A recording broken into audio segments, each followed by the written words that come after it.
352장 십자가 군병들아 찬송하시며 월요일 밤 기도회 시작하겠습니다.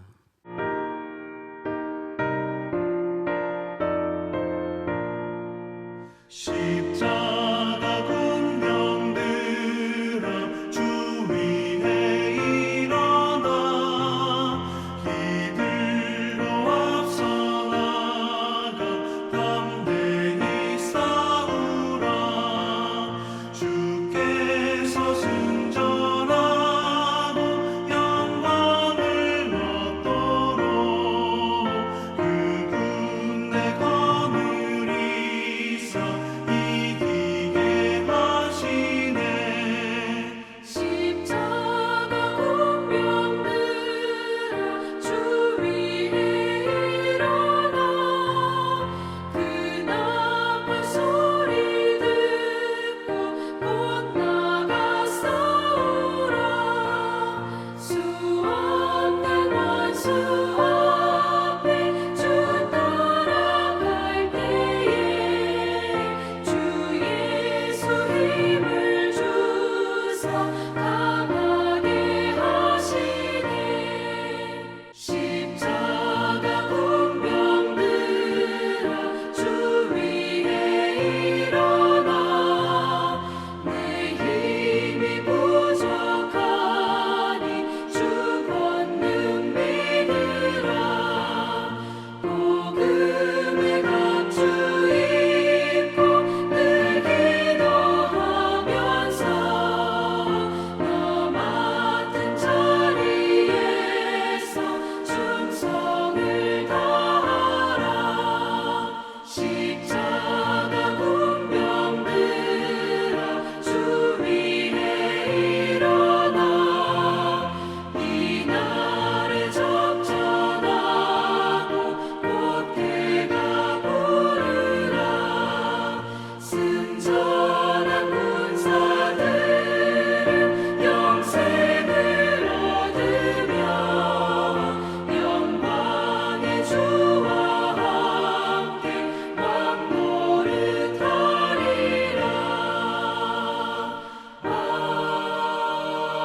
아멘.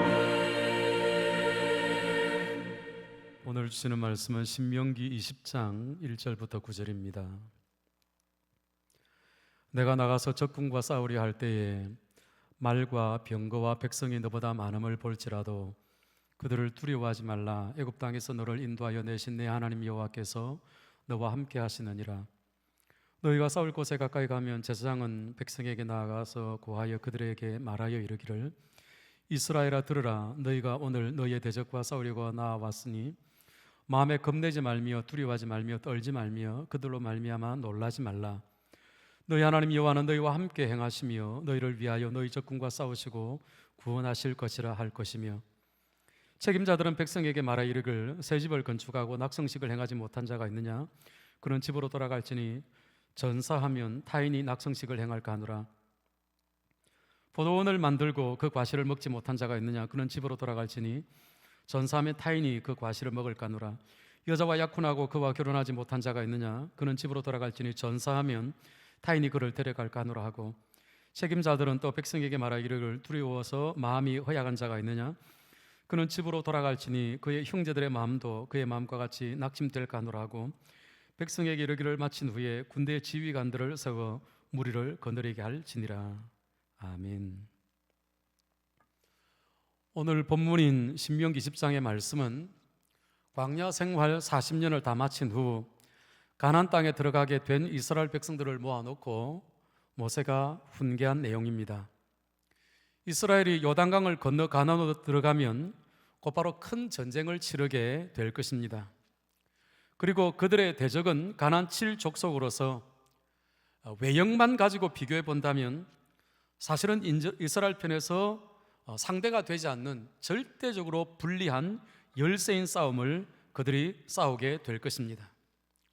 그런데 하나님은 이스라엘 백성들에게 이스라엘이 가나안 7족속과 싸워야 될 분명한 이유가 있다고 말씀하셨는데요. 첫째는 신명기 9장 4, 5절 이 민족들이 악함으로 말미암아 여호와께서 그들을 내 앞에서 쫓아내심이니라. 내가 가서 그 땅을 차지함은 내 공의로 말미암음도 아니며 내 마음이 정직함으로 말미암음도 아니요 이 민족들이 악함으로 말미암아 내 하나님 여호와께서 그들을 내 앞에서 쫓아내심이니라 라고 말씀합니다. 이스라엘이 치러야 될 전쟁의 1차적인 이유는 가나안 족속들의 악함 때문이라는 얘기입니다.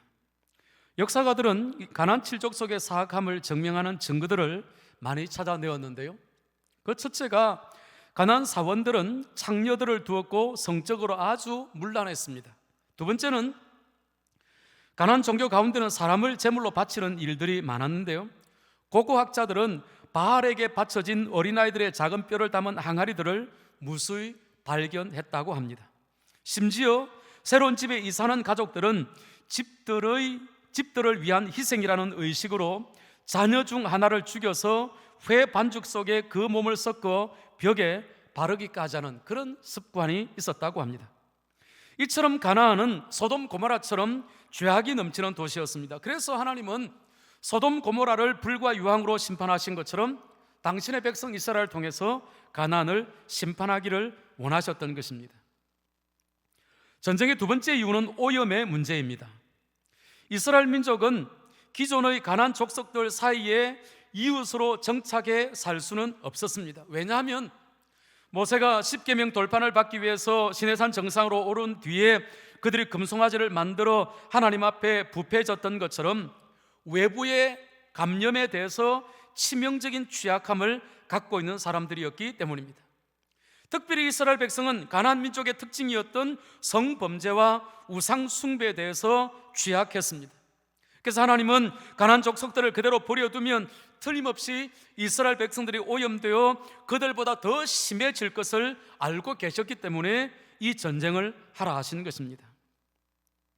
전쟁의 세 번째 이유는 가나안 7족속을 그대로 두면 또 다른 투쟁이 계속될 것이기 때문입니다.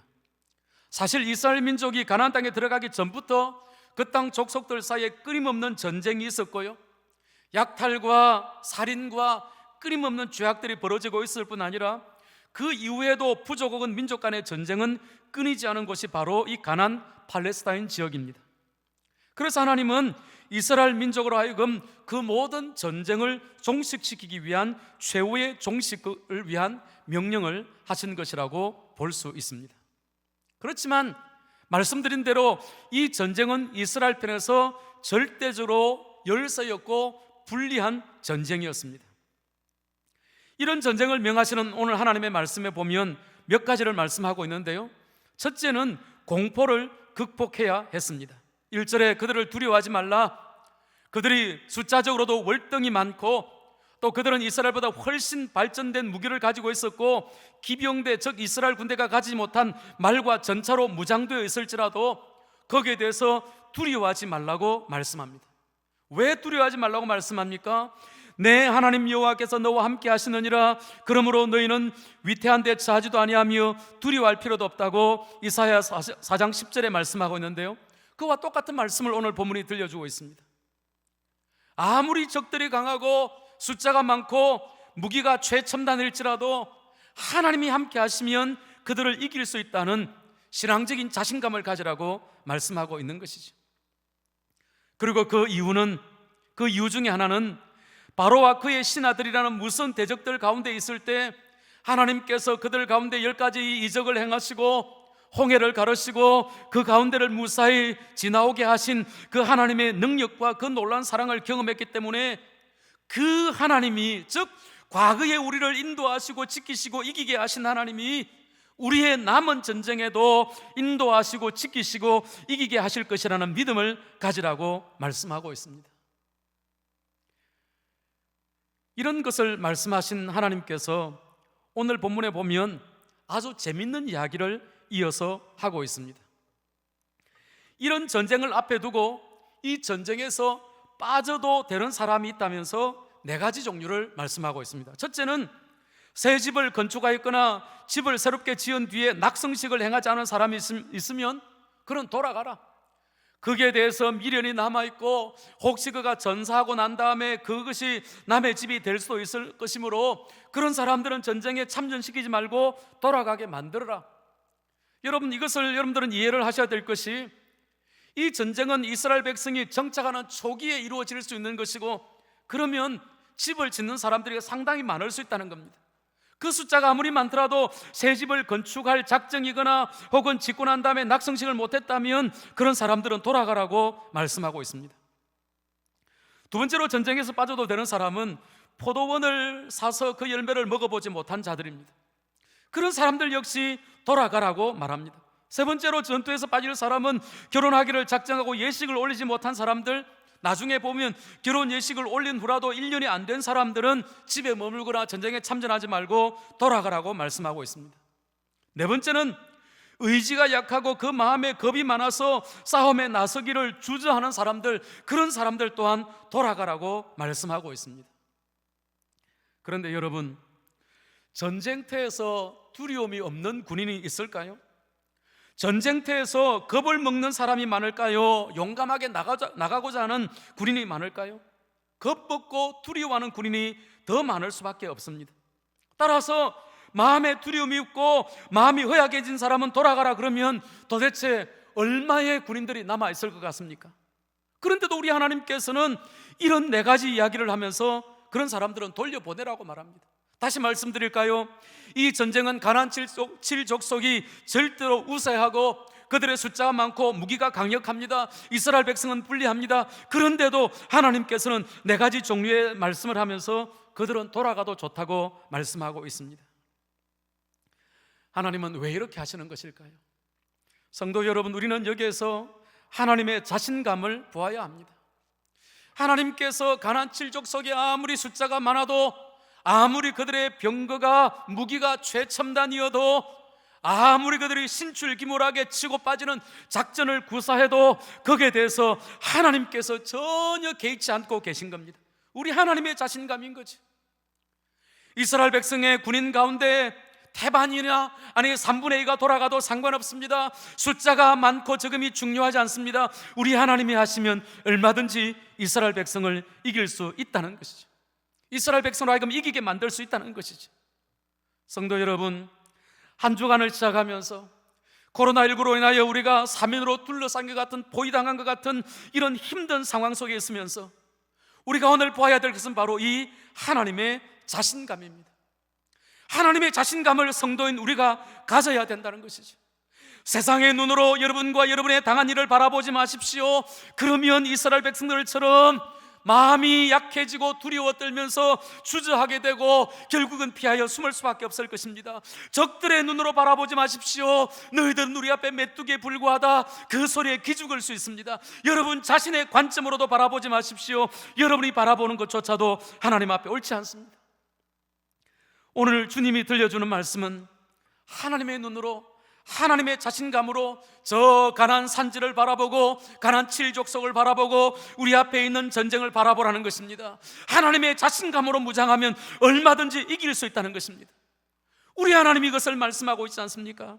새 집을 지은 자 돌아가라, 포도원을 만들고 첫 과일을 먹지 못한 자 돌아가라, 약혼하고 결혼하지 못한 자 돌아가라, 두려워하는 자 돌아가라. 이런저런 이유와 조건을 따져서 이 전쟁에 참전하게 온 사람들은 다 돌아가라. 그럴지라도 나를 바라보고 나의 자신감으로 무장된 사람을 통하여 내가 이 전쟁을 이기게 하겠다.